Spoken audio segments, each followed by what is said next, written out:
everyone, Brandon Nelson, and in 1 minute, I'm gonna show you how to change a flat tire faster and more fun with an impact wrench. Now, every car manufacturer hides the tools you need, a jack and a spare tire somewhere in the car. Because we're using this bad boy, we don't need the wrenches or the cranks. All we need is the jack. But before we lift it off the ground, I wanna loosen these lug nuts on the wheel. Now we're gonna take the vehicle up off the ground. Now let's take those the rest of the way off. Now, flat tire off, new tire on. Now take the time to put those other lug nuts on by hand.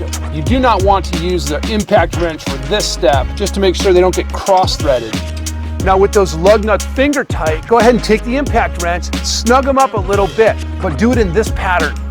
We're gonna start with the bottom, and then we're gonna skip one, come up here, skip one, come over here, this guy, this guy.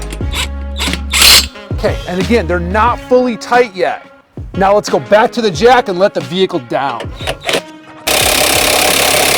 Final step, we come back to the tire, we tighten these lug nuts down, again in that same alternating pattern. Now these miniature spare tires are meant for speeds under 50 miles an hour and a range of less than 50 miles. So get to a tire store, get that full-size tire fixed and back on your car as soon as you can. This has been Brandon Nelson for 1 minute. I'll see you next time.